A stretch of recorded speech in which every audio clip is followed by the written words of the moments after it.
Hello, welcome, I'm Andreas, your tech-curious web designer.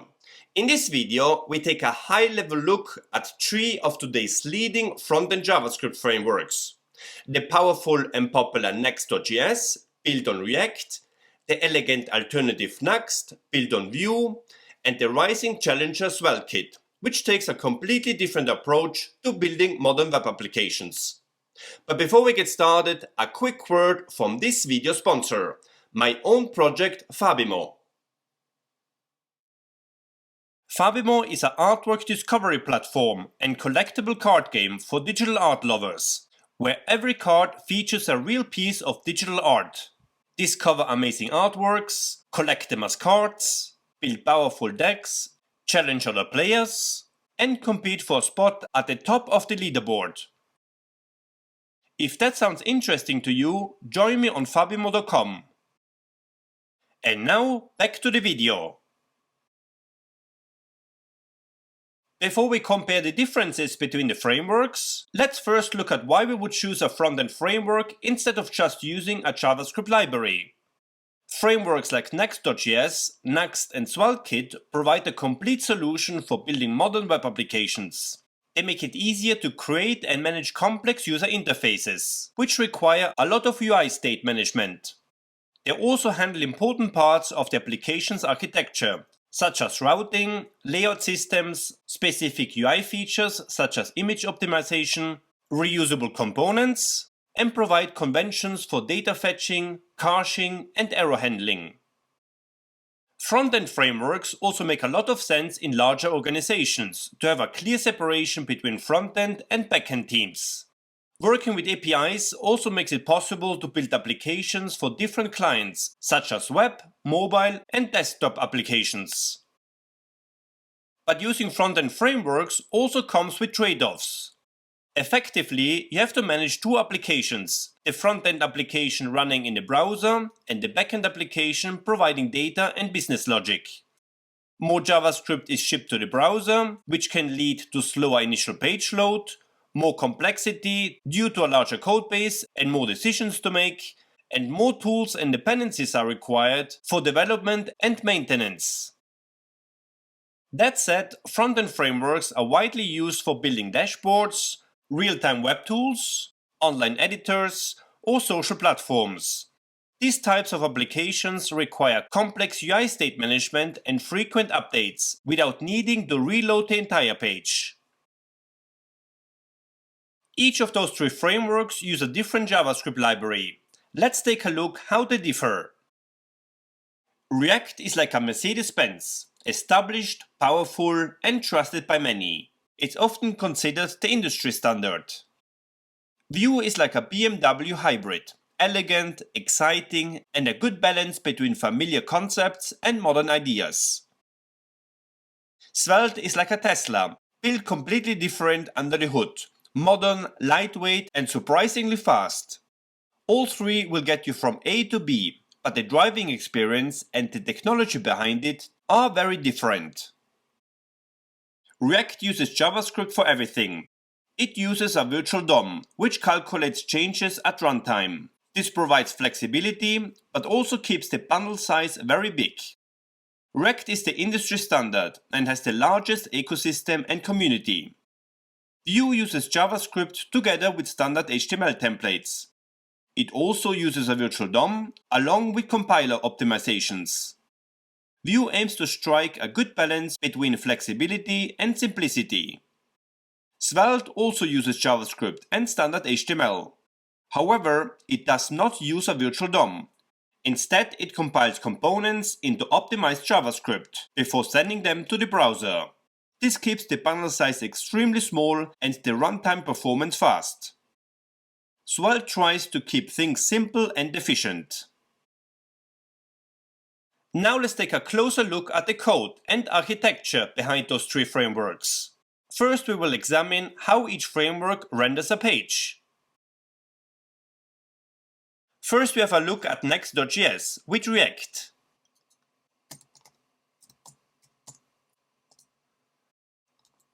In React, we import the useState and useEffect. We create a state variable for products and a function to update it. We use useEffect to fetch the products from the API, and then we display the products on the page using the map function. In total, we have here 25 lines of code. Next, let's have a look at the Nuxt example with Vue.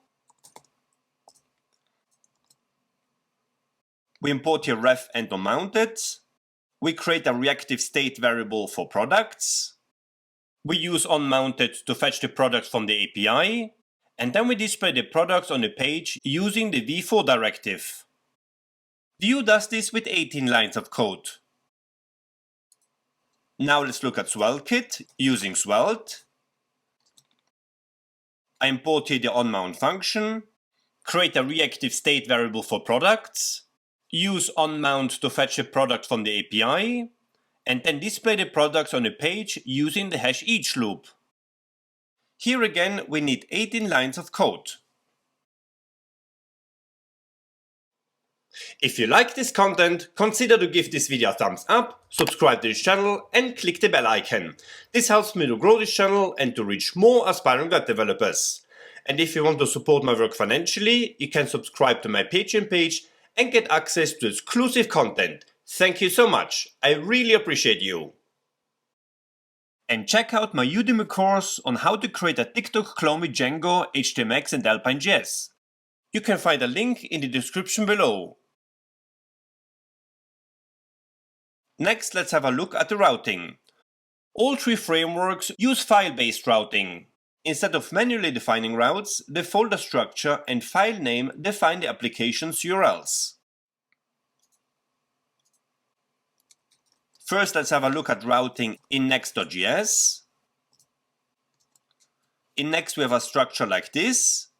So inside the source folder, we have the app folder. Inside the app folder, we have the page.jx file. This is basically the index file, which corresponds to the root URL. Then here we also have a path with product and product ID. And inside this ID folder, we have again the page.jx file.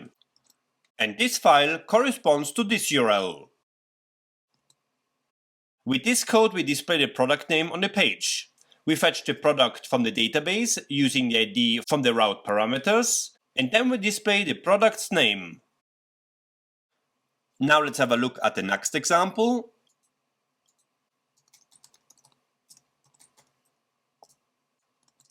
Nuxt does this differently. We have here pages folder. Inside the pages folder, we have the index.vue file. This corresponds to this URL.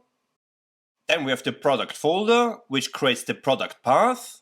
And inside this folder, we have the id.vue file. In Nuxt, the file name becomes part of the route path as well. So it is one layer simpler than in Next.js routing. And this corresponds to this URL. And to get the product name in Nuxt, we instantiate the route, get the product object from the database with the ID defined in the file name, and then we can display the product name on the page. Now let's have a look at SvelteKit.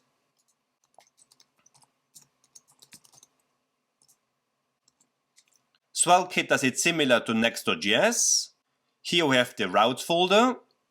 The plus page.svelte file is the index file for the root. And here again we have the product path with the ID folder inside, and again the plus page.svelte index file, which gives us this URL. And to display the product name, we import here the page object, and then we get the product object using the ID from the page parameters. And then we display the product name on the page. Next, let's have a look at layouts. In Next.js, layout files are placed inside the folder structure.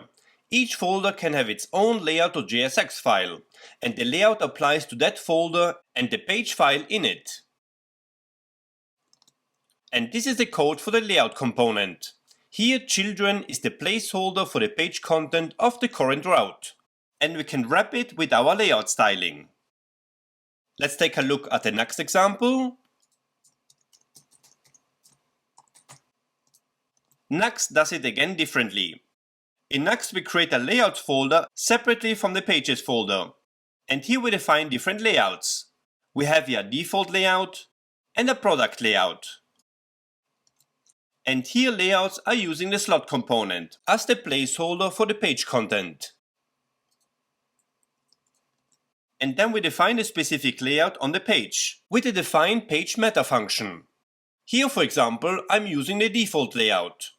The default layout is applied to all pages automatically, so I could also omit this code.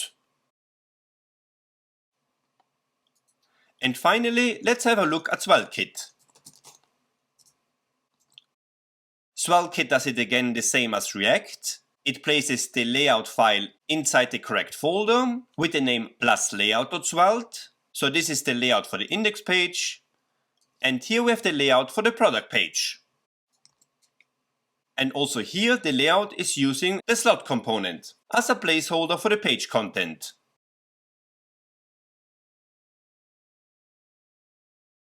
I hope this gave you a useful overview of the 3 frameworks and which one might be the right fit for your next project. If you like this content, give this video a thumbs up, subscribe to this channel, and don't forget to click the bell icon not to miss the next one. I hope to see you there. Until then, happy coding my friends, and bye bye for now.